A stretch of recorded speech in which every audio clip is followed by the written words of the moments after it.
Hey gang, and welcome back to another video here on jOeCHEM, and specifically a worksheet solutions walkthrough. Okay gang, so if you're here, that means you have tackled the Diels Alder reaction, or at least you are aware of it. You've seen it, maybe you've done some practice with it, and maybe you've done the practice on jOeCHEM and you're looking for how the answers were arrived at on that worksheet. The worksheet in particular being, we talk in rings, the Diels Alder reaction. Well, my friends, you're in the right place. This is a kooky reaction. I promise you, once we've done a bunch of examples and we've seen some edge cases, hopefully you won't think that's the case, but alas, I will just stop talking and we will get to the problems. Okay gang, so in problem one, we are tasked with, when given a diene, remember something that contains two double bonds, two things of an alkene, diene, and a dienephile, a lover of dienes. When we're given a pair that which we know produces a Diels Alder product, all we have to do in this problem is just figure out if they are lined up or not lined up based on the electron donating groups and electron withdrawing groups attached on the diene and the dienephile. So we know that on dienes, right, we can make our dienes more reactive by putting groups, if we're talking about our system being just this right here, having atoms directly off of it that have electrons that can donate to the system being our 4 carbons right here through resonance, and for dienephiles, right, our system being these 2 carbons right here, we have directly attached to our system atoms that are partially positive, right, because what that will do is that will suck electrons out of our system. So we put extra negativity on our diene, we kind of take negativity out of our dienephile, so we have a little positive, negative sticking together that increases the favorability of our Diels Alder reactions. So when we take a look, we've seen this resonance before, this is nothing new. So in this, for these first 4, we'll just zoom right through them. So in this first, in the top left, what we can do is we know that this OCH3 is our electron donating group. And I know the resonance will work out where I'll put the electrons down into here. I will have to move this double bond right here, and then I can lastly bump this double bond up as a lone pair here. So I could redraw the structure. What I'll do is just say, through the resonance, right? I know a negative charge would end up here if I drew the extra structure, but what I'm saying is there's a partial negative charge on this bottom carbon through the resonance, right? And then over here, we know that electrons are leaving this system right here. I can show that by drawing this resonance arrow going up like that. And then the other corresponding resonance move I have to make is putting those electrons onto oxygen. So the result of those resonance moves, you can see that this carbon right here loses electrons. That puts a partial positive charge right there. And if I use another lovely color, we know that when we form our Diels Alder product, we have based on how these are lined up, we would have something like this. And it's at this point that you check, based on the resonance you drew, are the charges or the partial charges, lined up? Do we have the partial negative and the partial positive caused by the resonance, lined up correctly? The answer is yes here, right? So I'll put a check mark. These are lined up. We don't have to change anything here. The partial negatives on the bottom, partial positive also on the bottom. We're good. So over here, if we look at the diene, we see the NH2, we see the amine. That is our electron donating group. So I'll put this over here. I can put the electrons into the system by drawing that arrow. Then I can, bibbity bobbity bounce all these electrons up to the top. So partial minus is up top. Hopefully you're catching on to this pattern, right? Because the resonance is very similar, right? When you can do it from situation to situation. Over here, instead of the atom directly attached being in an aldehyde, now it's an ester. So we know directly off of the 2 carbon system, that carbon is partial positive, electron density is getting sucked out of the ring. The resonance that shows that looks like this.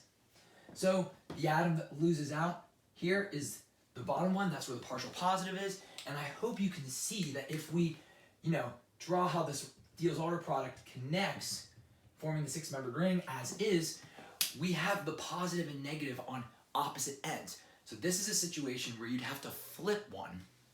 So what I would do, you have to keep one the same, you have to flip the other. So let's just flip the smaller one. I'm going to redraw the dienephile. And the way I would do that, just flip it over like a pancake. If you do that, then hypothetically, and what I'll even do is I'll erase this now.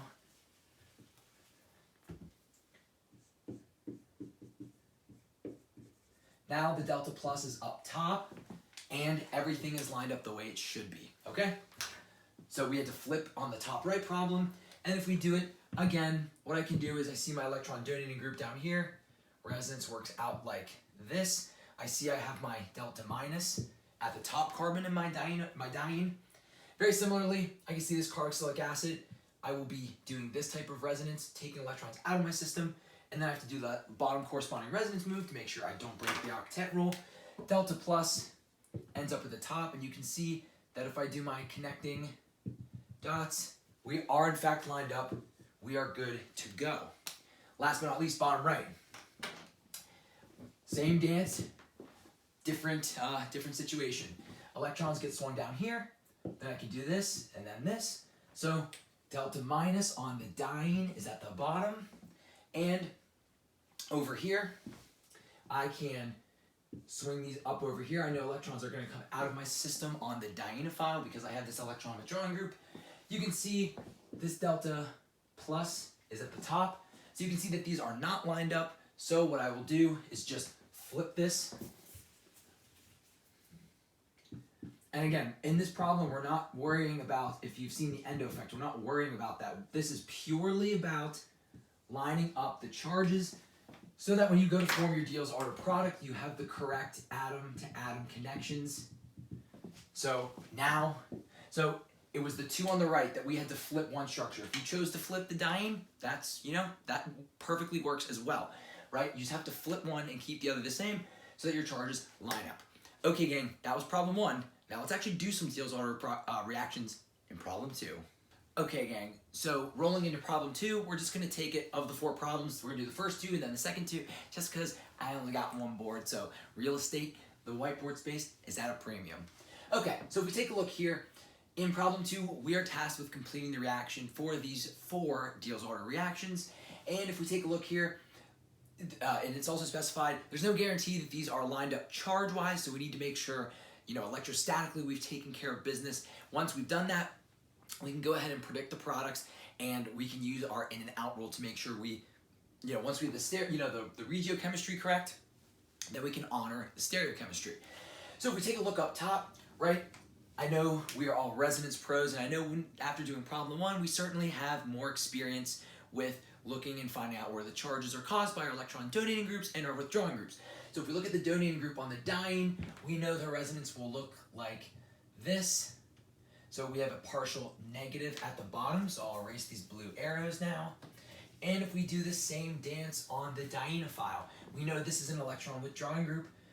Electrons come out of our system like this. We have our delta plus right there. So you can see we are lined up and we are good to go. We are happy campers. We can go ahead and predict the product. So remember, you form your little pocket, your ring forming pocket, and I'll go ahead and even number 1, 2, 3, 4, 5, and 6.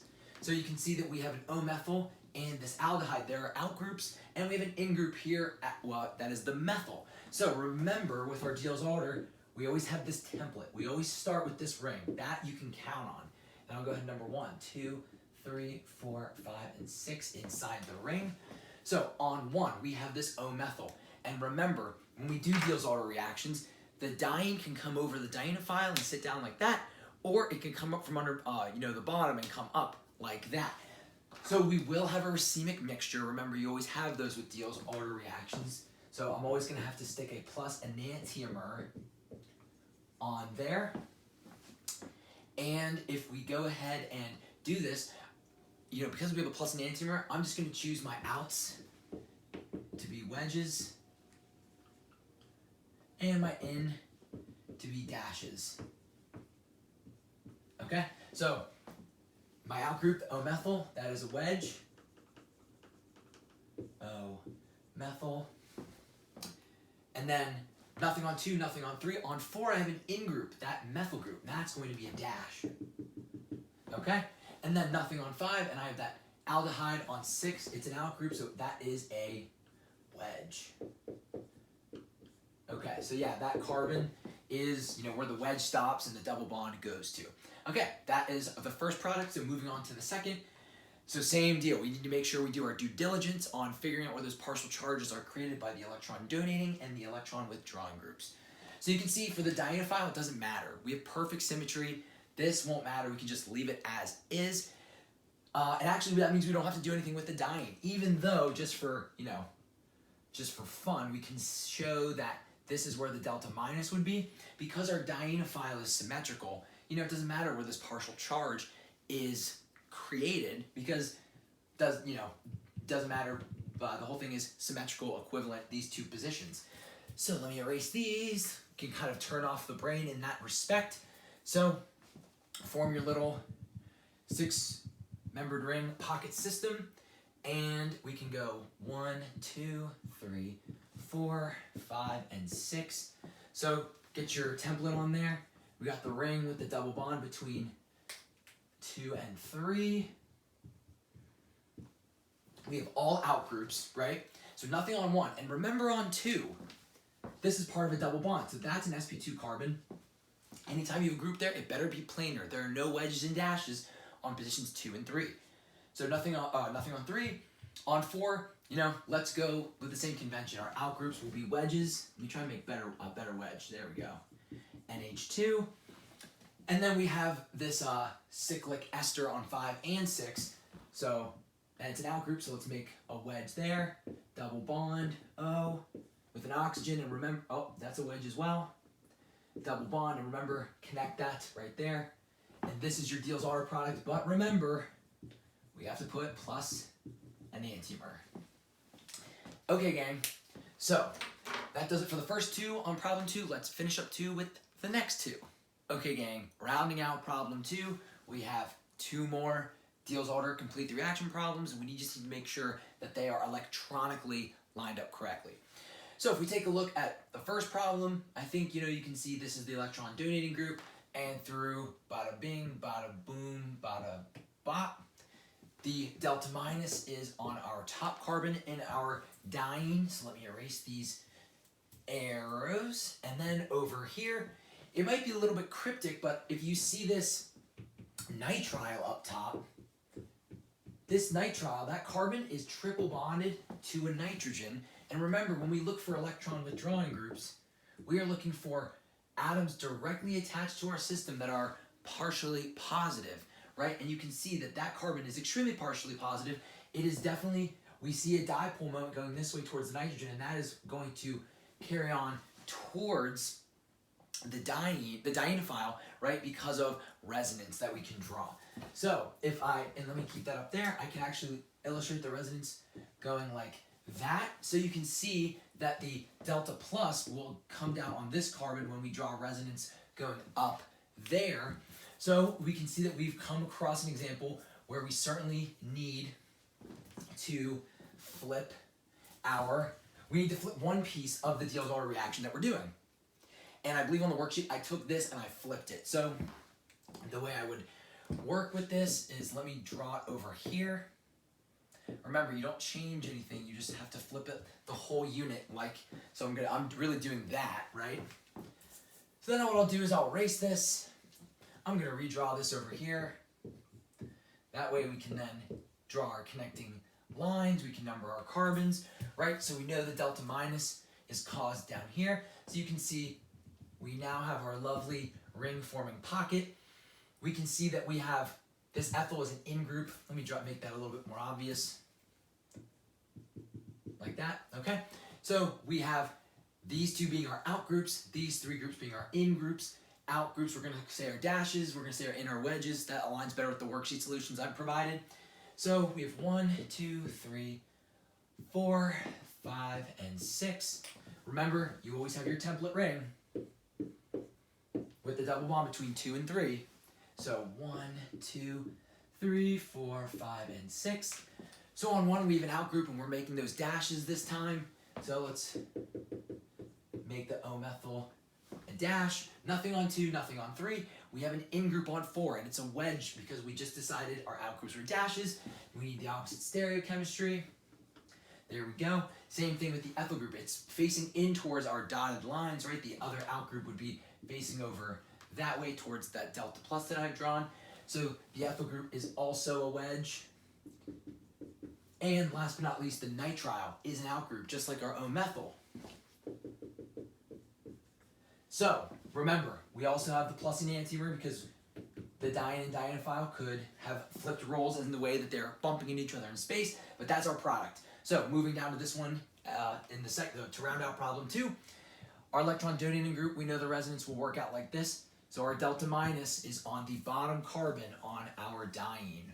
Now looking at the dienophile, what do we have? So we have this ester, and you can see that this carbon is very strongly partially positive. It's directly attached to our 2-carbon system. The resonance works out like this. So we in fact have a delta plus up top. So we also have to make a flip, okay? And I believe what I did here was I flipped this, right? So before it was really just this. We had the delta plus up top, but I flipped this over just like that vertically. So now our delta plus is on the bottom.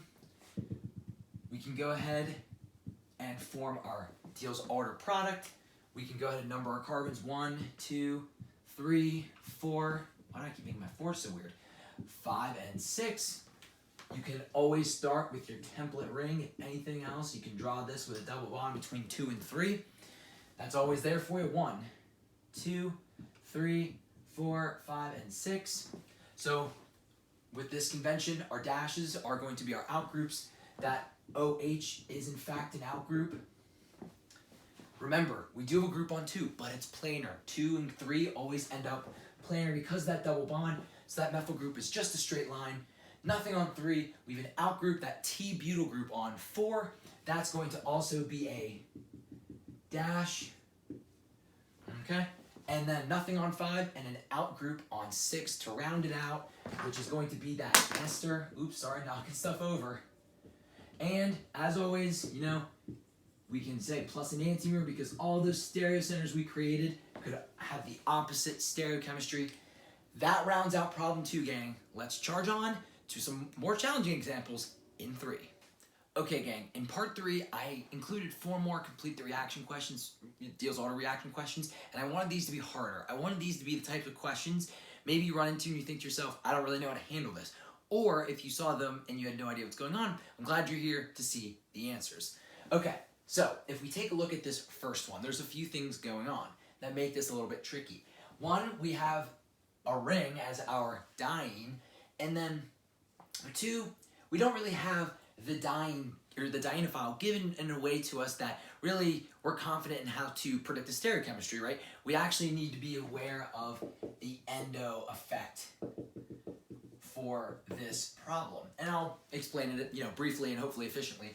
So, going through this reaction, remember, so don't be thrown off by this ring. You can still treat this as your regular diene like this, okay?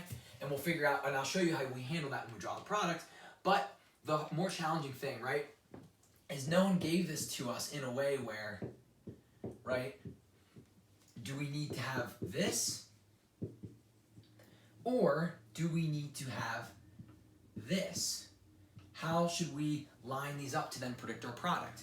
Okay, well, and especially if you've already seen some of the transition state, the transition state Diels Alder video, we know that the endo effect, we know when this diene goes to react with the dienophile, we know that the electron withdrawing group likes to be on the same side or underneath as the diene because we know we have all these lovely p orbitals that the electron withdrawing group also has, right? We know there are p orbitals here and here, and the fact that they all have p orbitals helps stabilize the transition state. So we know that this group, the electron withdrawing group, likes to be underneath or on top of all of the carbons in the diene. So essentially, this group wants to and will not, it will have the same stereochemistry as groups kind of, out here, not groups that are in. So I explain that to say, and then, of course, we're trying to do this without drawing the transition state just to complete the reaction. When you have a problem like this, just find your electron withdrawing group and make sure you place it as an out group. So we want to have this because we will then be able to apply our in-out rule in terms. So the in-out rule just helps us predict stereochemistry on flat paper. The transition state gives you the full story. So when you see something like this, identify your electron withdrawing group and think to yourself, I need that to be an out group because I know what the endo effect is and I know how it aligns itself in space. The in-out rule applies if I put this as an out group. So when you do that, right, if you have something else on your dienophile, like we do here, we see this methyl, how do we position that? Well, use your knowledge of, cis-trans double bonds. Do you see how these are on the same side of the double bond? Well, we know double bonds don't have free rotation about them because p orbitals are present, right? That's a pi bond in a double bond, and those things have to stay parallel. They can't rotate because they break. So they're fixed in place. So the methyl group is on the same side as the nitrile, okay? So use the double bond knowledge you have to your advantage. So now we can predict the product. And here's another challenge we have. So I'm going to show you two different ways to predict this. So we have this, and what I'll do is 1, 2, 3, 4. Well, actually, I should do it down here. 1, 2, 3, 4, and I can actually draw these lining up. And we have 5 and 6. I'll do the flatline version first. 1, 2, 3, 4, 5, and 6. So on 1, and we will have plus an enantiomer. Okay? And why not? We'll do wedges as our out group. So I'll make this O-methyl a wedge. O-methyl. I have nothing on 2, I have nothing on 3, I have nothing on 4. So weirdly, we'll come back. We'll tackle this last. So on 5, I also have an out group, so that will be a wedge. And on 6, I also have an out group. It's the nitrile. That will be also a wedge. And I will explicitly draw the CN. Now we need to tackle the 1 and 4 situation. Now think about this. You can still use all the knowledge you have and correctly get this stereochemistry. And I'm going to give myself some room inside the ring. You'll see why. So these two are both in groups. So because of that, what I'll do is, this is a dash, okay? And so 1 has an in group, that's a dash, and so does 4. They just happen to connect.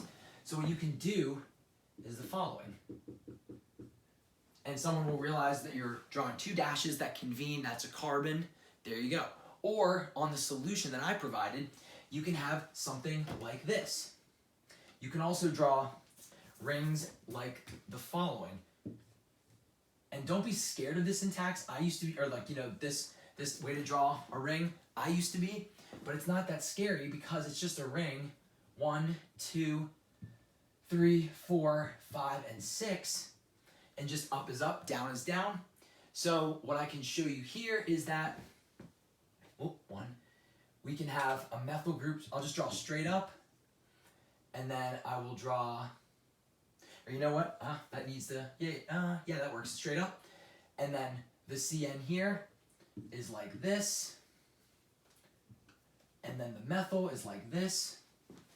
And then the bridge that connects, like the methyl group that's both down, just goes under the ring like that, okay? And you can have the enantiomer here as well. So just know that when you have this whole like foldy chair thing, it is a ring. You just go 1, 2, and you can number it however you'd like. But these lines are supposed to show both going down below the ring and meeting, just like we do with the 2 dashes up top. And this is supposed to go up. That's supposed to go up, and you'd have hydrogens corresponding going down or whatever. However you want to draw it. I drew it slanted to kind of make it a little bit nicer. And then you could have this O-methyl going straight up, or maybe like a little bit more like that. Just don't be thrown off by the whole foldy chair thing, way to draw a 6-membered ring versus this up there. It's usually for convenience to show a bridge of some sort, because that's what you can call this. This would be just like a CH2 bridge, because there's just 2 hydrogens here. Okay, that's the first one. Okay, moving on to the second one. This is something someone can do to try and make a Diels Alder very cryptic for you, okay? So if you look at this and think to yourself, where's the Diels Alder reaction? it's there, but it's really confusing because someone also gave you a diene that's not drawn in the S-cis format. They gave it to you in the S-trans format. Now, usually that means you won't do a Diels Alder reaction, but I've seen enough teachers give problems in this format that I wanted to include one on a worksheet. Because when you have enough heat, you can have a trans alkene isomerize to a cis alkene. So what really this problem is going to be, I'm going to show you how to align these and predict the product. So what I'm going to do is I'm going to erase this just to give myself some room. Okay? All right, plus an and. Okay? So up top, what I'm going to do is I'm going to draw, so this is S-trans, right? That's not going to help us out. I want S-cis. Okay? So, it's really easy to, so I'm going to say these are equivalent, kind of equivalent, because they're, cis and trans are not the same. But just take it one double bond at a time. You can see I have two things on this double bond. So when you look at this, just say, okay, I'm going to redraw this O-ethyl. So what I'm going to actually do is 1, 2, 3, and 4. So on carbon 2, I have this O-ethyl. Only one way to draw that. Now, when I draw this methyl, it will matter if I draw it like this or like this. So I need to get that right. So look at it in comparison to the rest of the chain. Do you see how I have it on one side of the double bond, and when I keep going on the chain, I cross the double bond? So I'm going to put my methyl like this up, because I will cross the double bond if I have it in that position. Because if I had it in this position over here, I'd stay on the same side. So that is how you draw from the S-cis, or sorry, the S-trans to S-cis. You just look at your group and think to your, because here, I'll show you this. If I have a hydrogen, you'll see I stay on the same side of the double bond. I don't cross it, which is exactly where this hydrogen, that's where it ends up, okay? So, then I have my dienophyre, right? We have to position that as well. So same deal as what we just did up top. We need to make sure our electron withdrawing group is an out group so that when we use our rule, we get the correct stereochemistry. So if I have my dienophyre, I hope you can see what what that CO2Me is. That is an ester. So you can see that this is our electron withdrawing group, okay? So, not only that, it creates a partial positive down here. So I'm going to put this like this, and you can see that on the double bond, the ethyl and the CO2Me are on different sides. These two groups need to remain on different sides. So I have my delta plus right here. And believe it or not, we need to make sure that this, we do have a withdrawing group in a place, or sorry, a donating group in a place we've never seen one before. Turns out the resonance goes like this, right?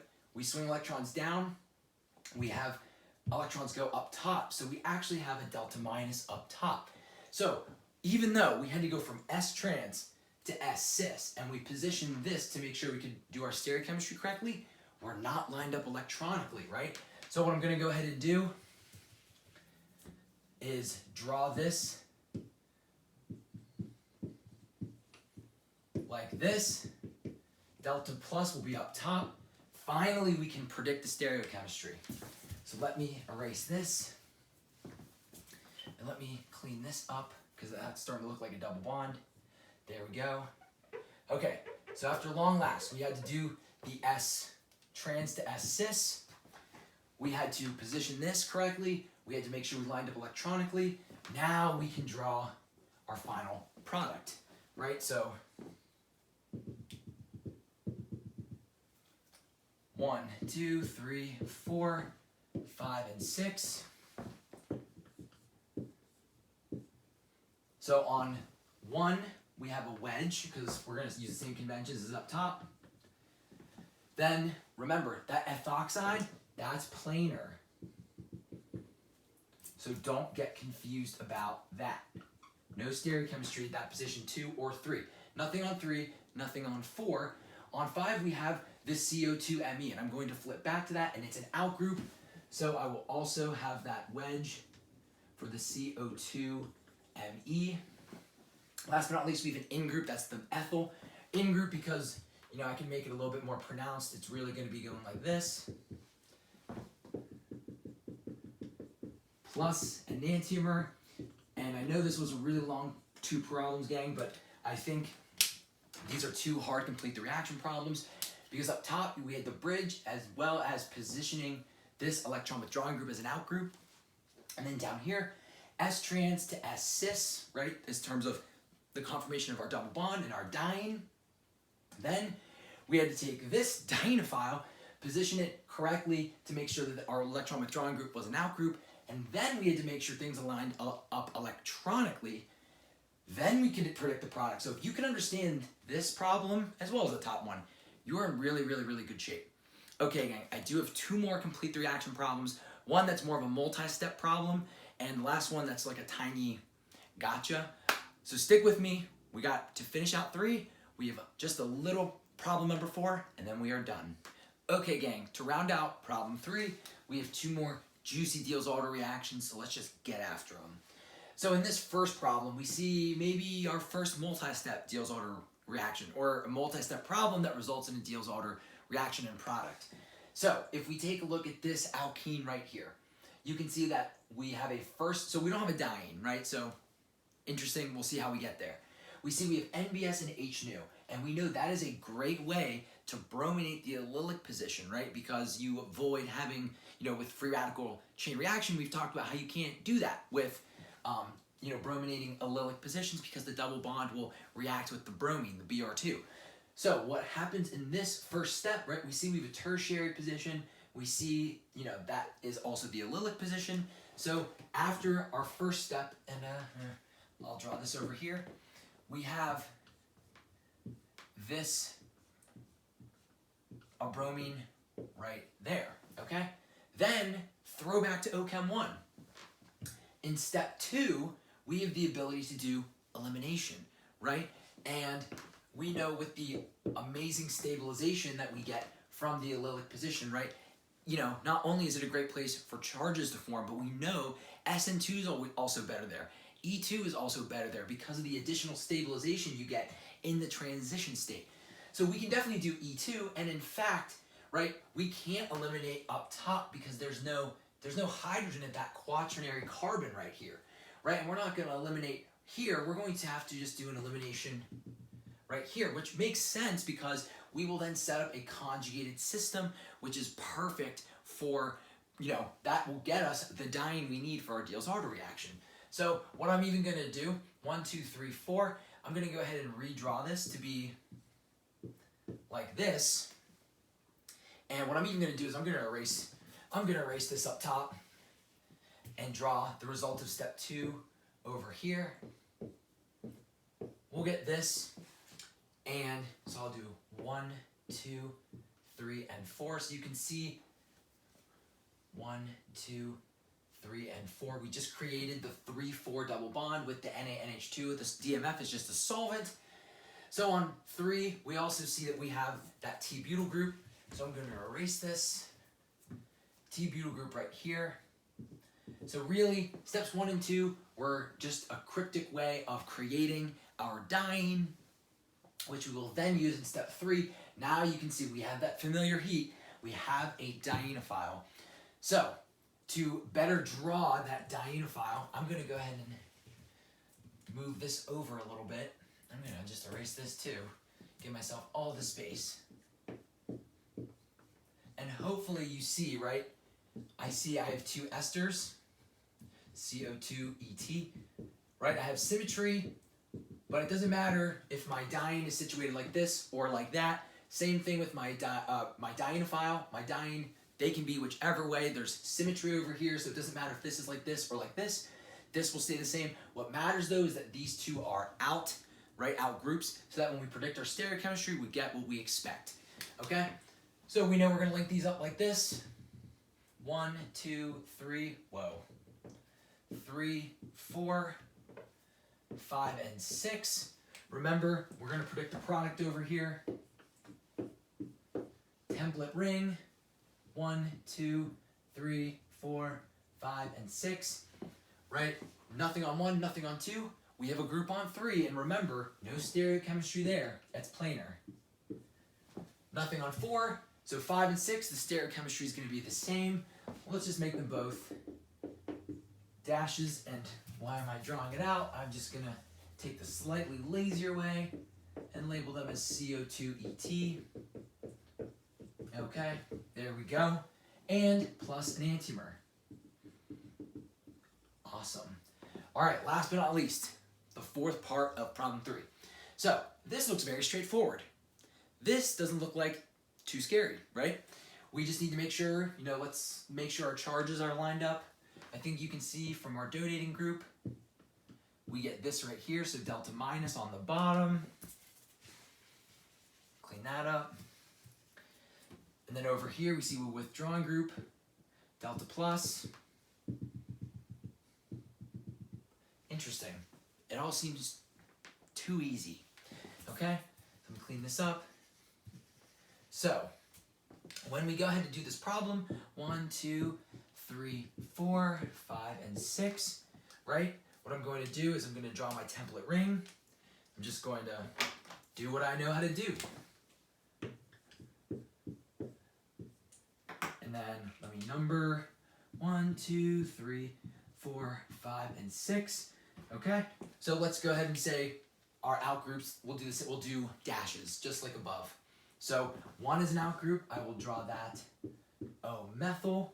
I have nothing on 2, I have a planar methyl group on 3. I have nothing on 4, nothing on 5, and then this group is a dash on 6, or at least that first bond is. And here is the gotcha I wanted to show you, gang. With this problem, you can't write plus an enantiomer. That's the gotcha I wanted to show you. We could do that with all of our other problems, and this is a really good example because all the stereocenters we create in the ring, right, those are the ones that are completely opposite at every position, right, when we do a Diels Alder, because of the fact that we can approach like this or like this. However, this is a stereocenter. This is not affected by the Diels Alder reaction. So when we get the other product, I think you'll see, let me draw it out, right? Now this O-methyl will be a wedge. That dash is also now a wedge for the rest of that, chain right there. But you'll see the ethyl is still a dash because there's no reason for it to switch. It was unaffected by the Diels Alder reaction. So this question that I've seen before, it comes off as a simple, straightforward Diels Alder. It lures you into a false sense of security. But, and it's meant to get people by, they draw one product, they slap a plus enantiomer on there. But the fact of the matter is that there is another stereocenter here. So you don't have plus enantiomer, you have plus diastereomer, right? That's what these are, because we are opposite at these two stereocenters, these two asymmetric centers, but we are the same here. So we're not a complete left-right-hand pair. Okay, gang, problem 3 was, pretty hefty. So let's sunset this worksheet solutions walkthrough with problem 4 and call it a video. Okay, gang, rounding out this worksheet solutions walkthrough. In problem 4, we are given these two structures, and the problem states, and this is true for reality, that this structure on the left is an amazing diene for Diels Alder reactions. This structure on the right, it actually cannot do a Diels Alder reaction. And here's the explanation. It comes down to the fact that this structure right here, so we know for our dienes and Diels Alder reactions, we need the S-cis conformation. That is just saying that we need this format, right? It helps, we've seen it, it helps literally, spatially, geometrically form a 6-membered ring.